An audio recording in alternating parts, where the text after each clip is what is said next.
How do you go from winning the Nobel Peace Prize to being blamed for a humanitarian crisis all in just months? Well, this is the reality for the leader of Ethiopia. While so much of the world is gripped with the pandemic, there is a crisis brewing in his country with deadly consequences. Ian Panel reports. What you're watching is a full-scale humanitarian crisis sweeping Ethiopia.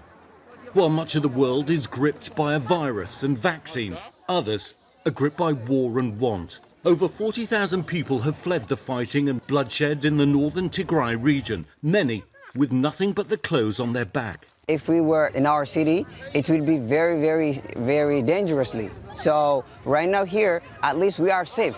When we try to escape, we didn't take any kind of luggage or baggage. We just only escaped. Walking for days to get to the Tigray River, where boats ferry them across to sanctuary in Sudan. Last week, they were normal families with normal homes. Today, they're refugees. We never expected to be refugee. We never expected. I can tell you for sure, 100%. And this is what now passes for home.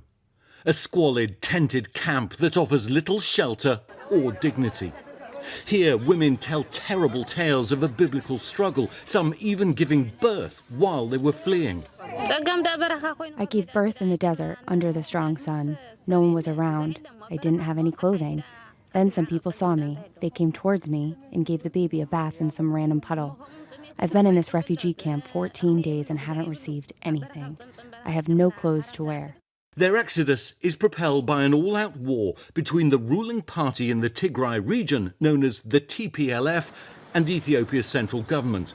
Officially, hundreds have already been killed. Human rights activists fear the death toll is even greater. What we're hearing is that there have been indiscriminate attacks from both sides. Activists say there have been reports of ethnically targeted killings. Those who managed to escape described scenes of carnage. People were killed with bullets, knives, swords.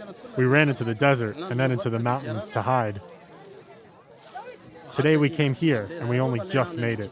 Tensions between the TPLF and the central government have been brewing for years, but it all came to a head last month when the TPLF attacked bases belonging to Ethiopian defence forces in Tigray. In a move to reassert control, Prime Minister Abiy Ahmed ordered the military into Tigray to dissolve the TPLF. We want to send a message to the public in Mekelle to save themselves from any artillery attacks and free themselves from the junta. After that, there will be no mercy. Abiy was deemed a reformer when he came to power in 2018, even winning the Nobel Peace Prize for ending a decades-long war with neighbouring Eritrea. But this latest incursion has raised grave concerns about his leadership. So he normalized instability, he normalized chaos in the country, and that's why we're here. Over the weekend, Ethiopia's military took control of the capital of Tigray, prompting the Prime Minister to declare victory, claiming not one civilian had been killed. But until today, communication and access to Tigray had been completely cut off. Even now, those claims are hard to verify. The only thing that's beyond dispute, this war is tearing families apart. Rahil has become a refugee. She says her mother was killed, and even now, she doesn't know where her siblings are. The loss is too much to bear. In the fight for self-determination, this war is far from over. The TPLF says it's not backing down, and there are also grave concerns over the fate of tens of thousands of Eritrean refugees who are inside Tigray. With refugees being in that area, we are worried that they have been caught in the conflict.